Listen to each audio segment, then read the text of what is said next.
I've had a lifelong fear of ever having to take a pet in to get put to sleep at the vet's office. And I've just been wanting to put it off and put it off and put it off and never wanted to have it happen.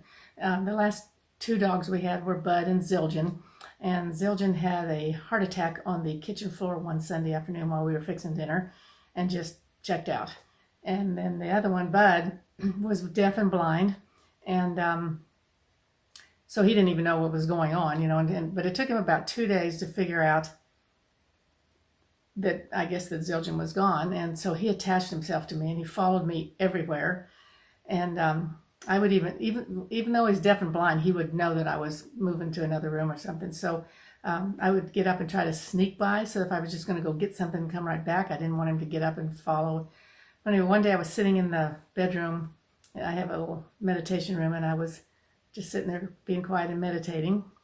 And I would keep the door really shut for, make sure it was shut, because he would come in and he just would sit and lick all the time, it was just really get on your nerves and be very distracting. So I guess this one particular day, I didn't shut it all the way, and he came in and he walked up to me and he just kind of put his head up against my shoulder like this, like this. And I heard this voice say, "Mom, I am so tired."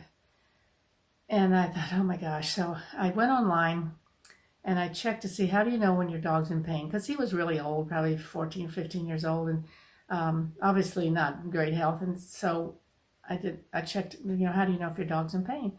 And I came up with this website. It says, how do you know if your pet or your dog is in pain, from this vet. And he said, they will go outside and walk around in circles.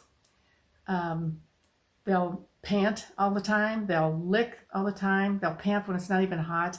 And he was walking around, had his tail between his legs, and his claws were all curled up like this. And it was like, oh my gosh. And I said, all right, he's telling me he's ready to go. So I said, okay, I'm going to, I think, that was a Friday. And I called and I made an appointment, and I couldn't get it till Monday. So that means I get to live with this till Monday, that I'm going to put him down. And so I just went into the mode of being in the moment and not even thinking about it. It's like when you have to go to the dentist and you're going to hate it. And so you just don't even think about it till you're actually there. So I didn't think about it. I didn't tell the kids. I didn't want any drama about all this, saying goodbye and all that stuff. So, on Monday morning, I was working at the Red Cross. I was a volunteer for the Red Cross. So I just would say to myself, okay, right now I'm working at the Red Cross. And then I would do that. And then I would say, right now I'm eating lunch. And then as I would come home, right now I'm driving home. And then I would go, okay, now I'm putting him in the car to take him to the vet.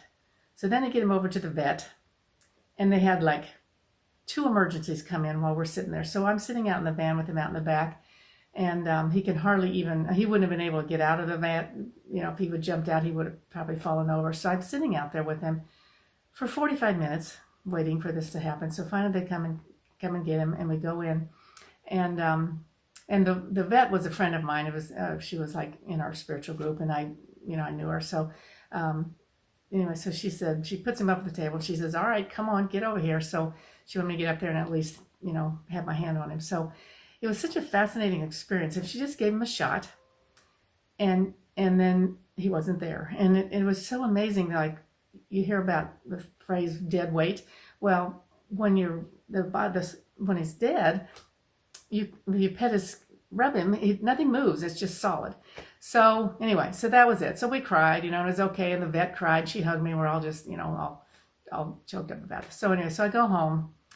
And so I actually lived through that episode. My husband said he was very proud of me that I was so brave, because he was not willing to go take him.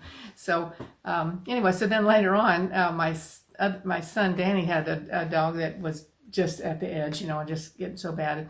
And we were taking him to the airport to drop him off to go visit some friends. And so we said, they were talking about how bad Jessie was. No, what's her name? Whatever her name. However bad this dog was. And I go, we get down to the airport, and I go, I'll take her in if you want me to. and I guess that Danny and Katie kind of talked to each other while we were getting the bags, and they decided it was okay. So they said, okay, go ahead and do it. So this was a Friday, and it was a long weekend, and I'm surprised the vet was even open. I called him, and they set an appointment to take him tomorrow. So then I took her in the next day. Chessie was her name, not Jessie. Their daughter's name was Jessie, but Chessie was the dog's name. So anyway, I took her in and acted like I knew what I was doing. The same vet. And I cried more on that one. I don't know why, but anyway, I cried all the way home. But anyway, so I got to where I was able to do that. So it's like the old fear the fear, feel the fear, and just do it anyway. So I did that, and I'm able to do that. I could do it again. I know that it's okay to just cry. A lot of times you just don't want to cry is the reason you don't want to do it. But that was a really good experience of just, oh my gosh, just being in the moment, just being right in the moment now, and staying with this and quit worrying about what's going to happen a couple days down. Just like what's happening right now, and right that, and every moment everything was okay until I was actually taking him and then saying, okay, now I am taking him in, and we are putting him to sleep and all that. So anyway, it was quite an interesting experience, and I grew from that, and I'll be able to do it again next time if I have to. But anyway, it was just, it's so funny because I was afraid of it my whole life, and it was such an easy thing to do, actually. So I hope you never have to do it, but if you do, it's not the end of the world. You can just go and you hug them and you love them, and then you just, you're still going to be okay the next day.